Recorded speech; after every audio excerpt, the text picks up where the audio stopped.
Welcome to the D&D Fitness Radio podcast, brought to you by your hosts, Don Saladino from New York City and Derek Hansen from Vancouver, Canada. In episode 43, we speak with veteran physical therapist and strength coach, Robert Panariello. Shame. All right, well, we're gonna set that up, man. I'm telling you, you gotta let me know next time you're in the hood, and we'll go do it. Maybe if Derek makes a trip back. Makes it back to New York, we'll do that. I heard that he's misbehaving. They don't want him back in. I don't know. Yeah, they want to build the wall. No comment. Yeah. But I think I wanted to get Rob talking with us about, just sort of general issues around injuries and treatment options for people who are maybe engaging in fitness activities, maybe sporting activities. I mean, I spend a lot of time doing stuff with Rob in regards to athletic injuries. Like we will go do, like we're going to go do a conference presentation together in Fargo, North Dakota, which should be a lot of fun. We're going to do that in April, but we can talk a bit about sports injuries, but I mean, there's people out there getting training injuries or running too much or all these sorts of things. And I know Rob, sees a lot of this stuff, and he's obviously now the CEO, but he still hears about this stuff and just day-to-day stuff that people have to deal with and what kind of options they have available. First of all, I want to ask him about that blow up with the sneaker on the court. Don't get for me that. involved. Nike will blackball us. No, we won't say anything specifically about Nike, but when these equipment failures happen, there was an interesting thread actually with Tim Hewitt. Somebody was saying, well, maybe if that sneaker didn't blow, he would have had a more serious injury. Just like a ski coming off with a binding, they make the binding so that the ski comes off, right? And they said, well, maybe he could have hurt himself more if not for Nike's shoe blowing up. But what do you think about those types of scenarios? Like, Shoulda, woulda, coulda. We don't know, right? Shoulda, woulda, coulda. I don't know. Or he might have made a great cut, made the defender look foolish, and dunked the ball. Who knows, right? But now they're saying, did you see there's NBA players saying like, hey, he should just cool it for the rest of the season and just make it to the NBA? His call. You know what's funny about this, Rob? I'm actually laughing because the smarter people I know, the more intelligent people that I know with their craft. I mean, over the last decade, I just get the answer. Well, it depends. Well, I don't know. No one can give answers anymore because it's just like it's true. I mean, for this kid, it depends on his motivation. I mean. There are some people in his situation would come back for a second year, right? They're very comfortable in the college setting. They love their coach, and if they don't win a national championship, maybe this year, next year, that's important to them. And other people which I understand, the goods are there. Don't risk injury. You got your first round draft choice. You're probably the number one pick. Go while the money's there. I see it both ways. I think it's just up to the kid's priorities. Everybody's got different priorities. It's up to the kid's priorities. Yeah, I mean, listen, you don't know what's going to happen. He can throw it in and say, let me go in the draft and probably go a little bit higher because people are thinking he's injury prone. And next thing you know, he gets injured in the league the first season and he becomes a liability, or he can come back and win a national championship and be great and everyone forgets about it. And suddenly it's like his stock's worth tenfold. It's like, we I look at the kid, I forget the kid's name. Who's the kid from Kansas that was with the Sixers? And he was always hurt, and they finally had to let him go. But right, or he comes in and he just eats them up. I don't know. We'll see. Or he could say something that we don't hear a lot of, like, "Oh, how about this? I'm at a great institution. I want to get an education, and I want to ride out my 4 years and make sure I'm healthy, and I want to go into the league in tip-top shape at 21, 22 years old." Like, not the worst thing to say anyway. Also, and if something goes wrong, it's like. What are you going to say about that? It's like, all right, my body gave out on me. I've got friends of mine who are in the NBA who's just like their bodies just gave out on them and they just couldn't, and they just shrugged their shoulders now. Like nothing I don't think there was anything I could have done, but I was injury prone, Yeah. I think it just comes down to what's important to him and what his priorities are. And then he'll make decisions based on that, And what's important to him may not be important to other people, but that doesn't matter. because, it's up to him. It's his life. So I don't condemn him either way. He's Yeah, he's I've always like, been someone, you sign a contract, you fulfill your contract, but I know that's not always the case. And so, Right.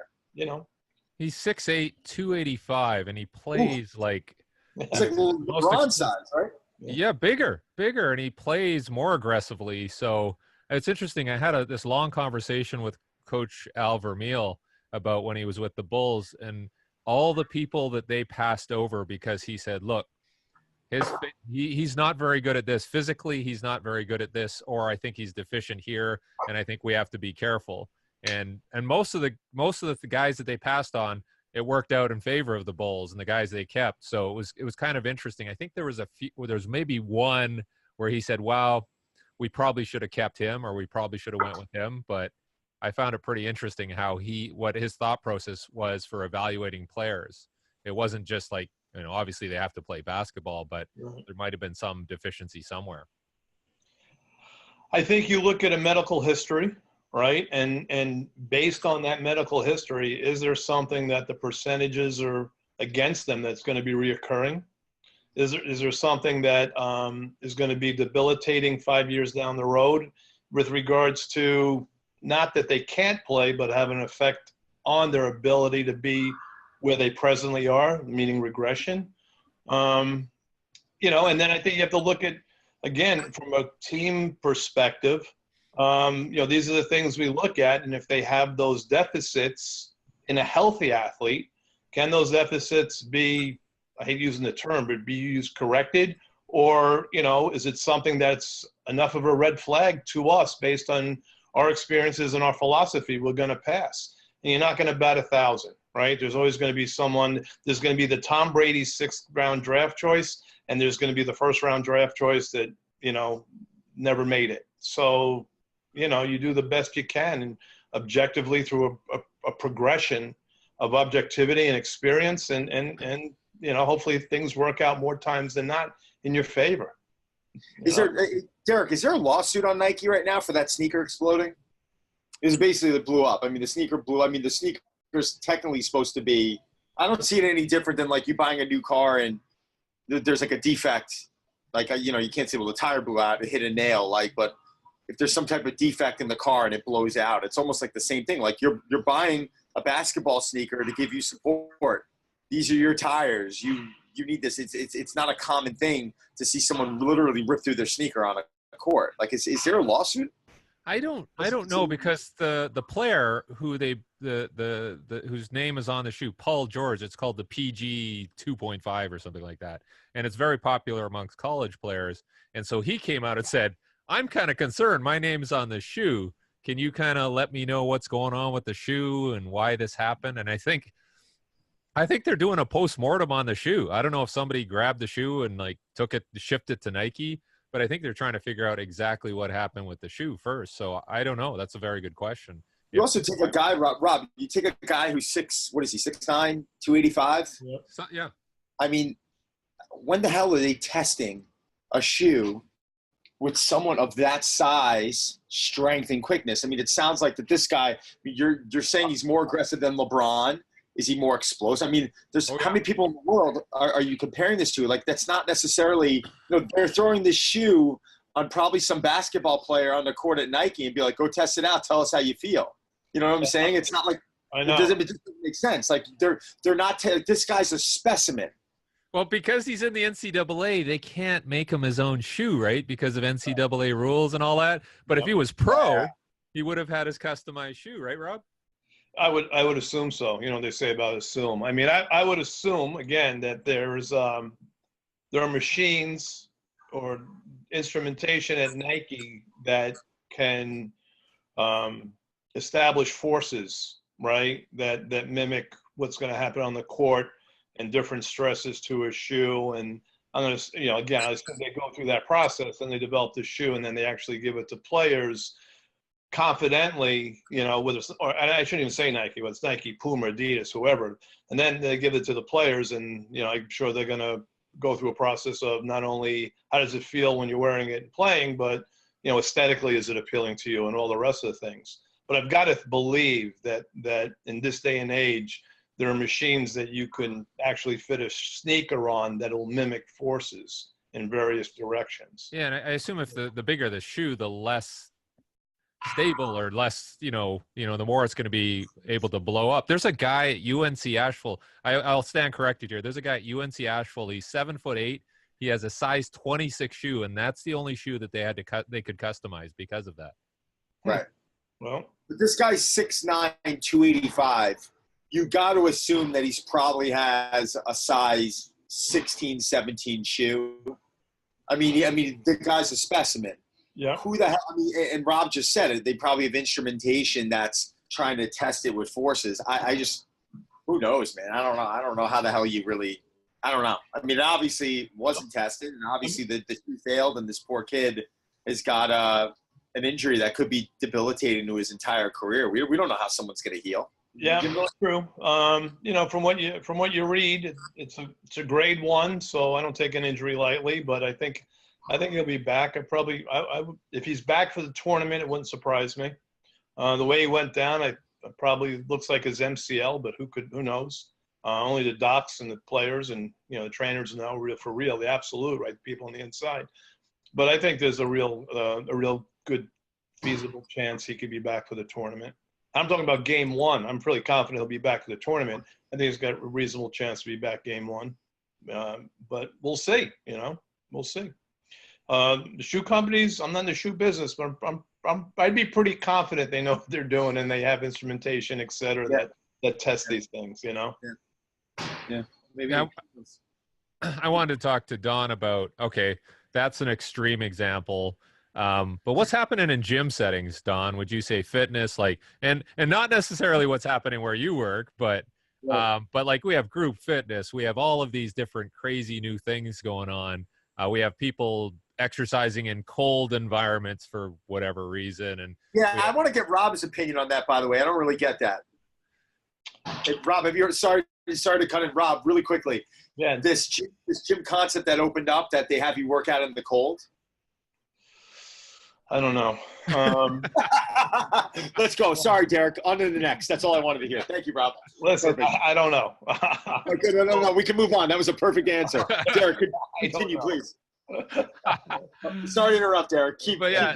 No, like what would you say are some of the big things that people need to watch out for, Don, that Rob can respond to, like types of injuries? Are they back injuries? Are people blowing out their knees? Is it hamstrings? Is it upper body stuff? What are some common things? I think first off, I mean, no one knows what footwear to wear for their activity. I think that's the first thing that I see, because I get questions daily on, what type of sneaker should I be wearing? Something with more support, less support. They might see me training barefooted, but I've been training barefooted for almost 10 years, and I'm just comfortable, and I've got flat feet, and I like feeling the ground. And yes, I've dropped weight on my toes. It's very stupid. I wouldn't recommend people to do that. It's my own gym.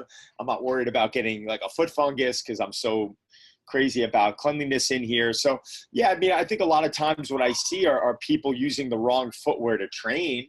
And I think the most common thing, because I'm not really in the group fitness setting a lot, but what I do see is when people are squatting, they might be in a very cushy shoe where it almost looks like they're standing on sponges. And they get no feeling to the floor, and their heel is it almost looks like that they're standing on little mini Bosu balls. They're just kind of palpating and vibrating a little bit. And for me, that bothers me.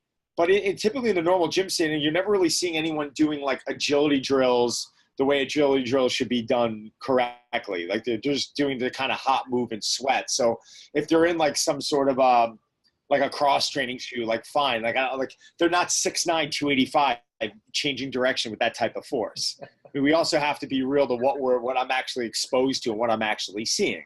It's people, general fitness, they're sitting around 8 to 10 hours a day, actors, celebrities trying to get ready for movie roles. And the majority of them out there, no offense, 90 to 95% of them are not exceptional athletes. They're people that we're just trying to develop a little more resiliency to, where they're waking up more energetic, feel better. And that's really my line. My thing is energy and resiliency. I want you moving better. I want you feeling better.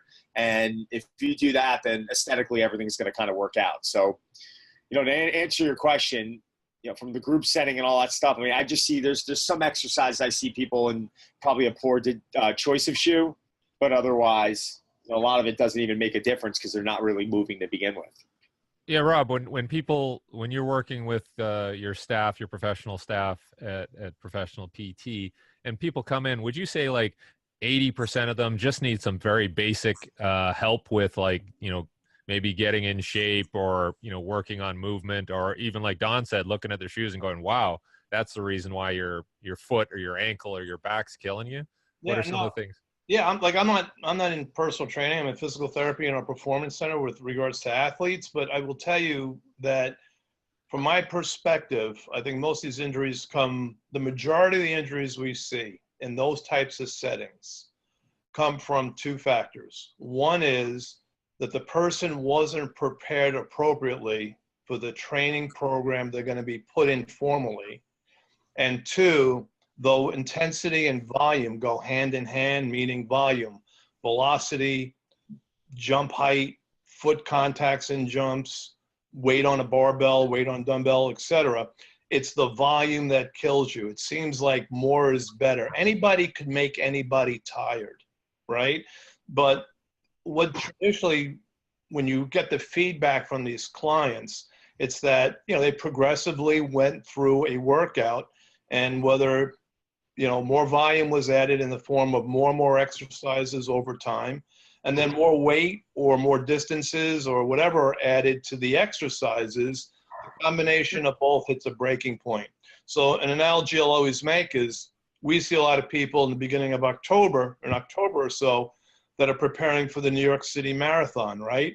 And as you know, you don't train for a marathon by running a marathon every day. That's one of Derek's lines. And so it's an accumulation of stress over time. And then there's a month to go. It's October 1st. And what happens? They just jack up their volume. Maybe they panic or whatever it is. And then they start walking in with overuse type injuries because the increase in volume wasn't something the body could handle.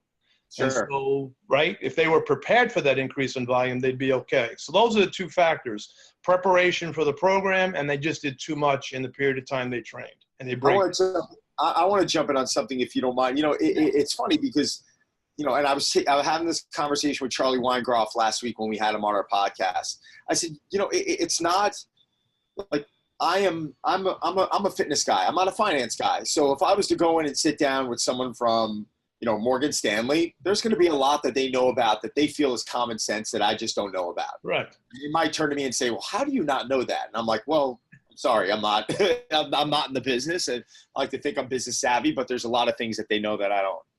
The same thing, if you look at the general population and you look at people who are out there and they're trying to establish, they want something quantifiable to feel successful. Mm-hmm. And they're going in and they're just establishing it by a sweat, or they're reading Men's Health or Muscle Fitness or a magazine, and it's giving the sets and reps, but it's never giving the intensity. It's never giving certain factors that as a coach we really need. Correct. And one of my favorite coaches at Drive, when he originally came in here a while back, he was an intern and he knew one way to coach. And when he came out of the gate, he was getting rated in his classes, all 5 stars, 5-star, 5-star, 5 stars. Everyone loved him because he came in with intensity, and the client was leaving there feeling like they got their ass kicked. Then out of nowhere, he started reading about diaphragmatic breathing, and he started learning about a dynamic warm-up and movement prep, whatever the hell you want to call it. Mm-hmm. And then getting into energy systems and understanding the science of it. And when he was going into his sessions now, they were much more purposeful, much more thought out. And he was progressing and regressing people, or as Charlie would say, lateralizations and regressions, maybe just moving someone off to a different movement, but really being cognizant of the intensity and what that person needed. And then guess what? His sessions improved, but his ratings didn't improve. They actually dipped. And he came to me and he goes, I don't understand. I'm more educated. I'm better. I'm giving these people a better product, and I'm getting worse ratings. And I looked at him and I laughed and I said, dude, that's where the tussle is right now. Like, you got to give them a lot of what they want where you're still doing a bit of what you want. A big problem out there is these people, and it's rightfully so, they're not educated. They come into the session, they just think it's, a one-gear race. Right. Reality is that's why they end up screwing up themselves. I agree. I mean, to me, in regards to, the training of athletes, it's not training somebody so vigorously that they're vomiting in a bucket. That's not mental toughness to me. Mental toughness to me is that when you're in the game, you don't jump off sides. You don't hit the quarterback late for a penalty in crucial situations. You're on the foul line and you make the foul shots with no time left on the clock. That's mental toughness, not vomiting in a bucket. And so right. In regards to, the scenario I would imagine in personal training is the communication of, we're not going to exhaust you every day because that's what's going to lead to injury. It's going to take you longer to recover, and we can just keep replenishing the tank. We're going to get results with regards to looking in the mirror, how you feel, etc., and maintain that high quality of work over a prolonged period of time because we didn't kill you and you were able to. But that's a communication and understanding I would believe you have to have with the client, right? Right. Right. It takes time. It takes time. Yeah. Do you find yourself having those conversations once they get into a physical therapy situation, Rob? Like, look, let's back up here and see what caused this eruption or this problem, and you have to educate them. And then you try to educate them. You say, yeah, I mean, if you're adding something, there's a point in time you must keep adding to get to a position, to get to a point where they're doing enough work, so to speak, so that differences are made, right? Whether it's in structure, whether it's physiological, whatever it is. Then there's a point in time as you make things more difficult, you should remove some of the easier tasks so that you have a consistency of work or volume, but you're sliding the quality of work to the right, meaning that the quality per repetition is better. The quality per mileage, that you document, whether it's in yardage of sprints or miles and miles, the times are better and you're more efficient. You're not as sore, and those types of things. I just don't believe you can keep stockpiling something, keep throwing dirt on the pile. Over time, your body can't handle it. You're going to break down. Right. That's the whole concept of periodization, right? So essentially, and that's the problem. And people, the general public, even in therapy, I want to do more and more. I mean, if you try to periodize a physical therapy and probably personal training or workout, we're going to do less today. What do you mean I'm doing less today? I paid you the same thing I did on Monday. I want to do as much, right? It's a difficult situation. It really is. We're going to do less today. Or you have the other end of the spectrum. You have a lot of people that don't want to do a lot, because if they go to therapy, let's say they come 2 days a week, that's 5 days they're home. You got to do your home exercises. And some people aren't exercise fanatics on the other end of the spectrum. You have to encourage them to do something at home. That's where you're going to place your efforts, because when they show up, they'll do what they're told. But when they're home, maybe they don't want to do much. And so, each individual presents its own, problems or circumstances that you have to deal with, It's funny, Derek, with and Rob, I was thinking about this the other day. Some of the strongest people I know, some of the strongest natural people I know are almost a little bit lazy. And they're almost like me. I love to train.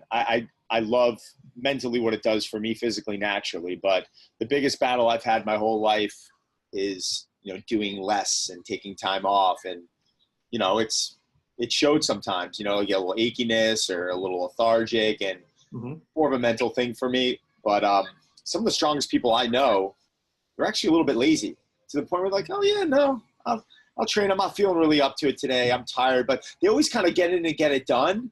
But they're not like, they push it when they feel like pushing it, and they know when to back off.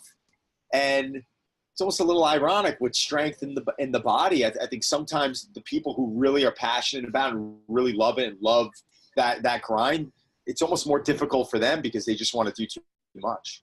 Yeah.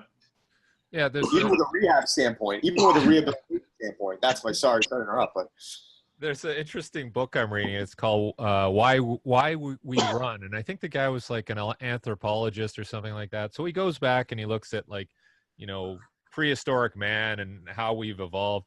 But then he gets into this discussion of cats and dogs. And he says, like, some people are cats and some people are dogs. So cats, the dog, when you go like, hey, you want to go for a run? You get the leash. She's like, yeah, right? So the dogs have more endurance because they're evolved from wolves, because they're pack and they hunt and they go after things, pursue for long periods of times, where the cats like hiding, right? And when the animal comes out, it like pounces, but it's only a few seconds, right? Or even a cheetah is like 20 seconds of pursuit.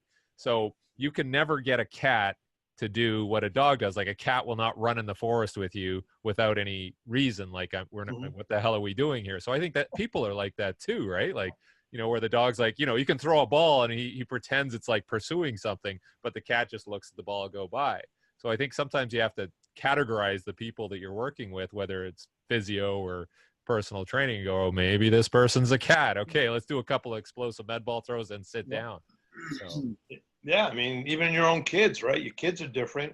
I have 2 daughters, and one is into the arts and fashion, you know, and is in business. Now, my other one, though, she likes, you know, fashion and the arts. Her main thing growing up was athletics and medicine, and that's where their careers took them. Same parents, grew up under the same roof, you know, so your kids are going to be even different. So obviously your patients or your clients or your athletes are going to be as well. And that's the key, right? Like, what do we do in regards to the things that we know work and we have to apply to improve but the communication and the art and the skill to get them to do what you want them to do.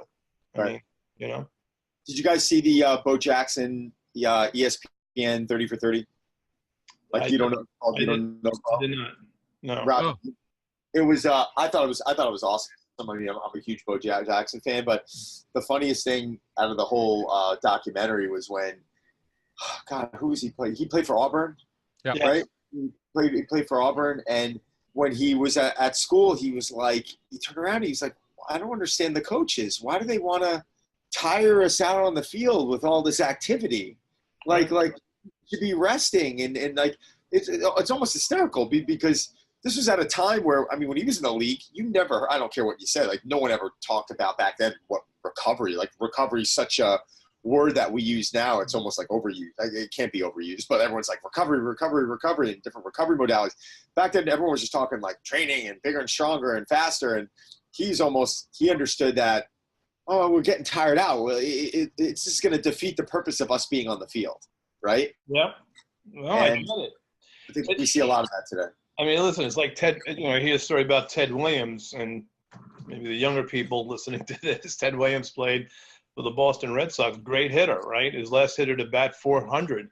And the story is, I don't know if it's true or not, that when he was a hitting coach, he'd get frustrated because he couldn't understand why people couldn't hit. I mean, when you're that talented, you probably have a different perspective. Like, I'm going to be great on Saturday. Why are you tiring me out during the week where someone else would be of the mentality, I need my work to be great on Saturday? It's, you know. Did you ever hear what a little off topic, but did you ever hear what Ty Cobb said? So no. Ty Cobb, I mean, go through Ty Cobb's numbers. I'm a big baseball fanatic, but he's hit like, I mean, however many years he played, like 95% of those years he hit over like 340. Like, I mean, years he was hitting like 370, 380, crazy. Maybe 400 a couple times. Yep. And he basically said that he retired. He's like, if a man can't hit I think he said if a man can't hit 330, that he shouldn't be playing anymore. So he retired. Take a slap in the face to everyone who's ever played baseball because this is arguably the greatest hitter. It's kind of funny. Yeah. Well, Ty Cobb and Bo Jackson picked their parents well, right? So. Yeah. Funny. Good stuff.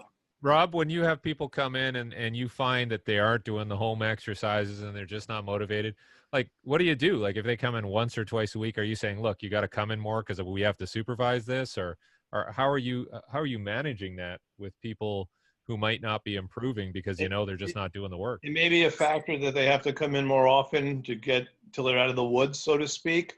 But I'm a straightforward person. And I think people appreciate that. Say, look, you know, you're not, it doesn't matter, right? You have to study.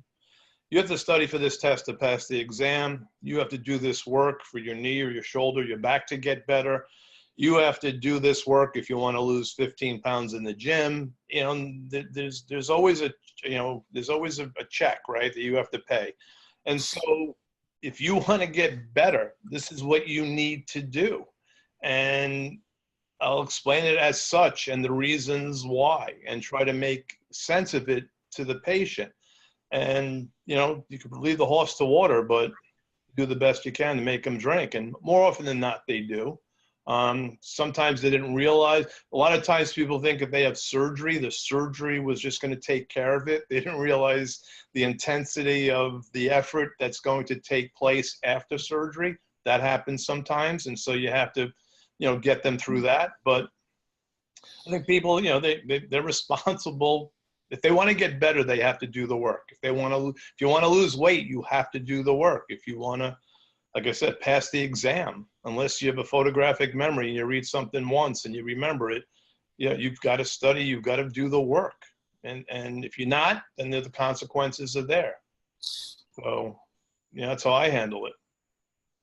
Yeah. It also starts getting to a point where, unfortunately for you, you've gotten to such a high level in your career. It's not like, year one where you're living and dying by every person you work with. It just gets to a point now where you either want to listen or you don't want to listen. And that's where I've gotten a lot more confident even in when I'm 20 years in already this year. And got it. I mean, year one, I remember like the excitement and the nervousness, and now, I'm still excited when I'm on the floor, which is kind of funny. You think 20 years later, I still love it. But I also have a level of confidence where it's like, listen, man, like I take ownership on a lot of things, but you got to take some ownership yourself. And, you're bitching at me. The other day, I have a really close friend of mine who's been a client of mine for years. Why does my back hurt me? Why does my back hurt me? I'm like, buddy, what do you want me to say? Like, you've been here twice the last month. I got to get my core stronger. I'm like, listen, Charlie said everything's fine. Like, you're deconditioned. You feel like crap. You're sitting too much during the day. Take some ownership over this. Like, I can't take ownership over this part right now. It's not like we've been in here for – you feel better when you train more, right? Yeah, I do. So train more. Like, I don't mind – like, this is the one instant circumstance right now where I have no problem telling you to spend money because it's making you feel better and you can't walk around living like this. So I don't understand people – once pain's involved, it's like – what else should you really be prioritizing? Like, who cares how much it costs? Just go get it fixed. Yeah. I think if you could give someone a valid answer, and the delivery doesn't present them to be too defensive and you're not insulting, I think they buy in because they know when you're right. People know I may not like to hear what someone says to me, but if they're right, I know they're right. And but you know what? But Charlie and I have been talking about it a lot, and I want to get your opinion on this. Mm-hmm. A lot of times, tell Charlie I said hello, by the way. I will, and we always bring your name up, by the way. You think so highly of you, but there's been several people that have come into him, and they, everyone has seen a specialist or the best person on, like, I can't tell you how many, he's the best surgeon he was rated the best surgeon in the country. I'm like, wow, I've heard that about 50 different times. Yep. But you'll have patients of him come in and they're, well, so-and-so tried this and it didn't work. And they come in, it sometimes can be a very easy fix and they almost don't believe it. They're almost in this denial. Like, does that ever happen where you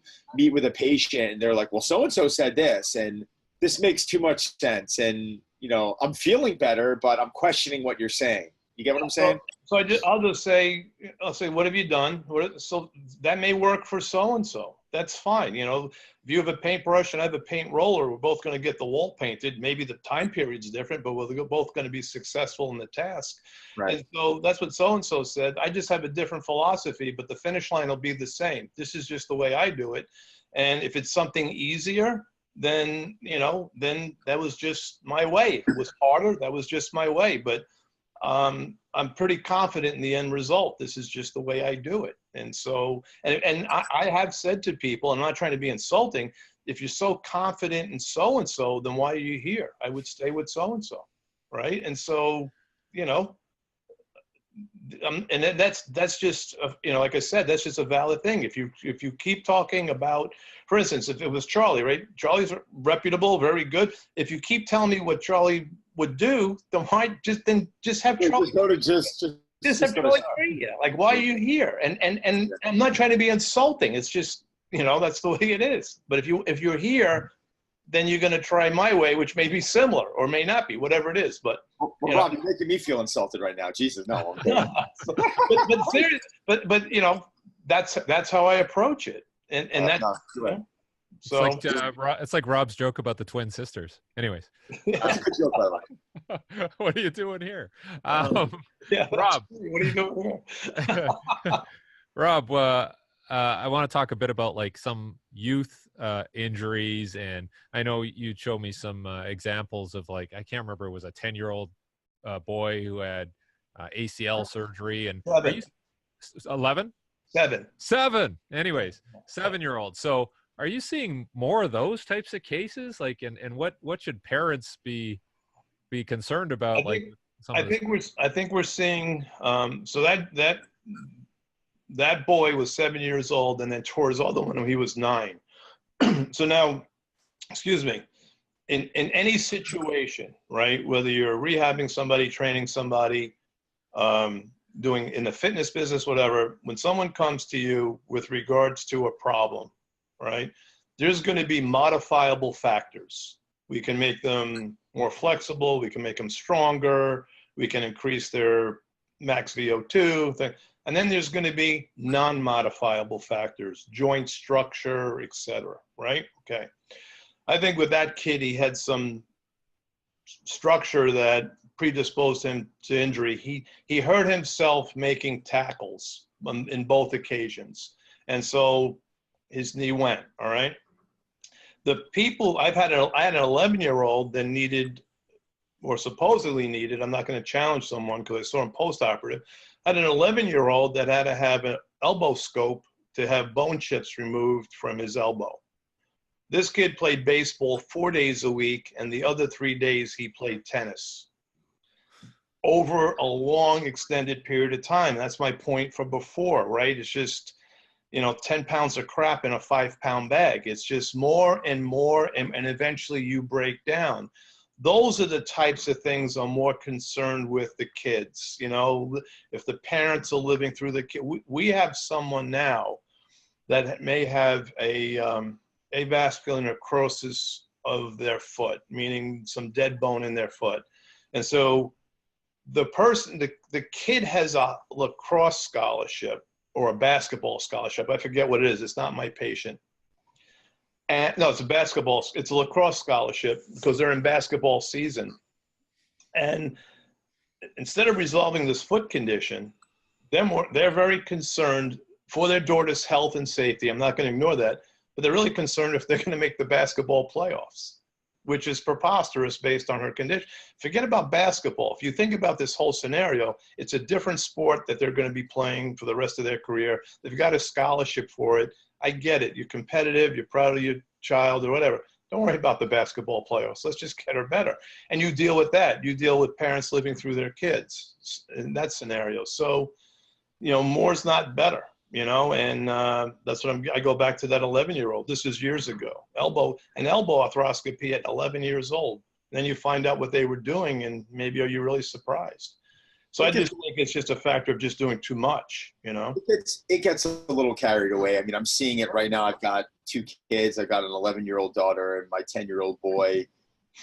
We're from a town that's, a lot of athletes, and everyone's very athletic, and they take their sports pretty seriously. And ironically, I don't care as much. I want him doing different stuff if he enjoys it, but he might play fall baseball and spring baseball, but the schedule is not overwhelming, and his body's healthy, and he's just more moving around, having a good time.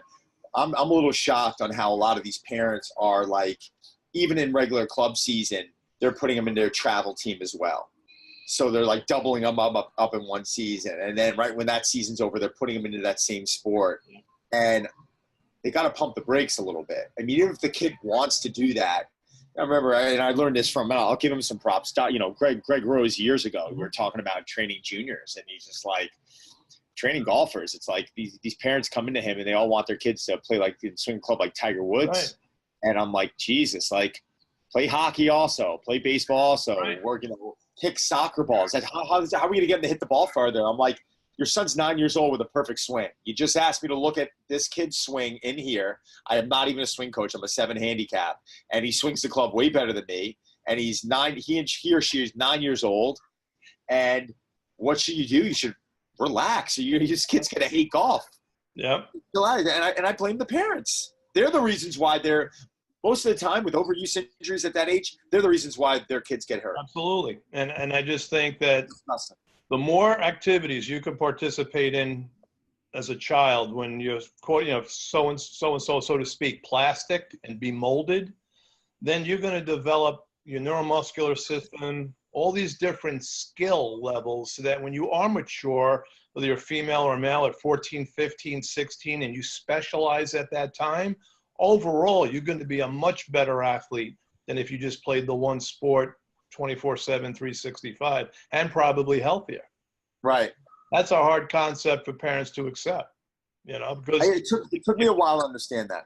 If their kid's not playing every day like Johnny, then Johnny, when they're 14 or 15, is going to be better than them, and that's not true. That's not true at all. True. Right. Not that's true. A hard at concept all. for them to understand.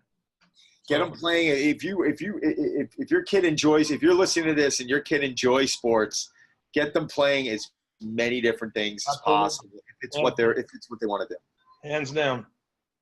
100%. Hands down. Agree with you. Rob, what have you seen lately in terms of say new technologies, whether it's like people having to go to surgery and things like we've talked before about PRP and stem cells and all that. Are those things actually useful for the average person? If somebody presents that to them, where's that at? If they have somebody saying, "Wow, you've got degenerated or cartilage or meniscus or this or that for joint pain or shoulder or whatever," what types of things have you looked at? I think it depends on the condition, right? Like PRP is pretty good for a lot of condylitis, maybe some soft tissue things, patella tendonitis, Achilles tendonitis, things like that. I'm not convinced that it's